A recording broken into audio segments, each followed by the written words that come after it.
Well, hey y'all. Tonight I am kind of in a time crunch, you could say, as most times a lot of adults are here in the United States. I just got home from a long trip. I just got a workout done and I need a dinner idea. So here we go. Sub sandwiches, Mexican style. This is probably not the most healthy thing I will ever cook, but it's not as unhealthy as most fast food. So this is something that you can get done quickly, and it's delicious, and it's still somewhat healthy. So here we go. To get this ready, we're going to get this bun toasted, but before it goes onto the comal or the griddle, we're going to put some mayonnaise on it. Back when I was with the ex, we typically used, I believe it's the McCormick brand of the mayonnaise because it's got the lime in it, but I use Duke's mayonnaise now, not because there's anything better tasting or anything. As far as, to me, it's about the same. A lot of people do taste a difference, but I do it because it is a sugar-free version. A lot of other types of mayonnaise will have some form of sugar in it. I'm going to do that on both of the insides of the bread. You don't need a whole lot, just enough to kind of almost like what you would do if it were butter. Same thing.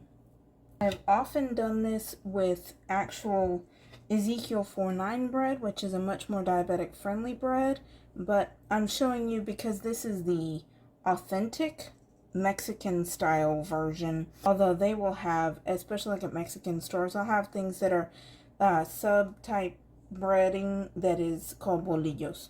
Next, the bread gets put on that griddle, just like that, and we're going to let it toast for a couple of minutes, and I will show you when it's done. Now that this is done on this side, you're going to flip it over, put it onto this side, let it toast a little bit on the other side. Now that side looks beautiful, so I'm going to leave it for just a teeny bit longer, let it toast on the other side.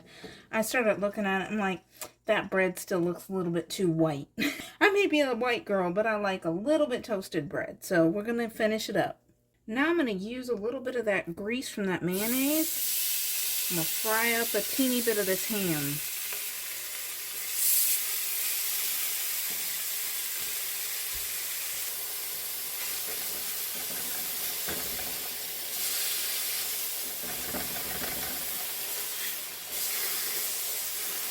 Now that that ham is off that griddle, we can take it, put it straight on there, because we already got the mayonnaise on there, and that was what it was kind of fried up with.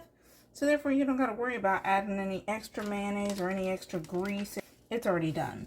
Next, this is Queso Fresco, which I'd be more than happy. Give me just a second, and I'll show you what I'm talking about.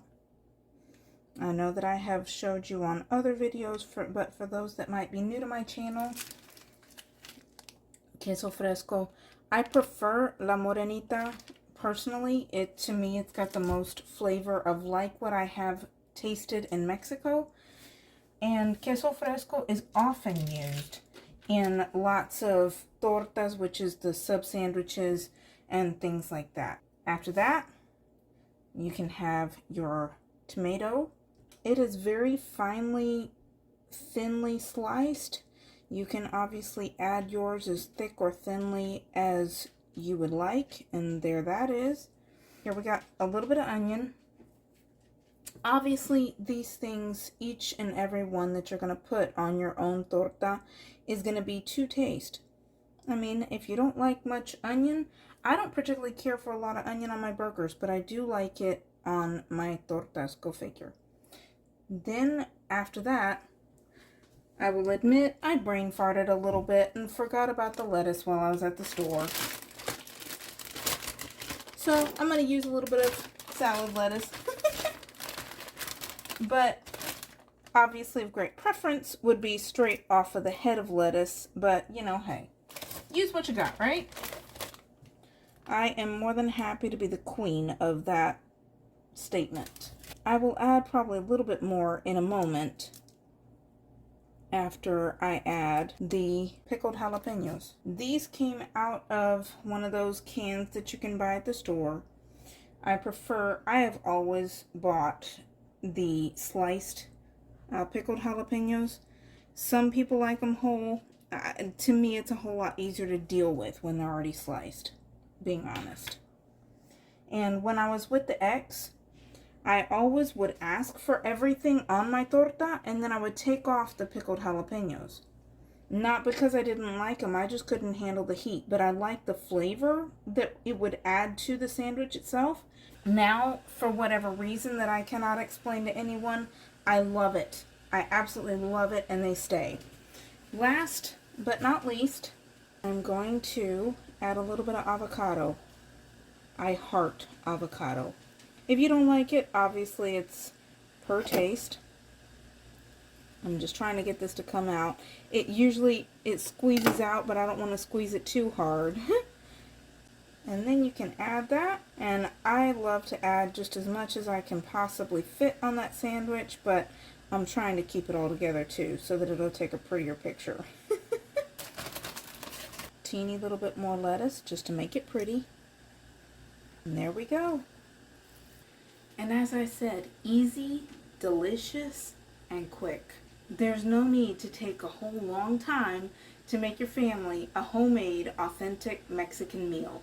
Of course, you can serve this with chips or vegetables or whatever that you would like to have. Vegetables, of course, would be healthier, but more typical would be chips if you're in a Mexican household. So, it is what it is. You do you, you enjoy.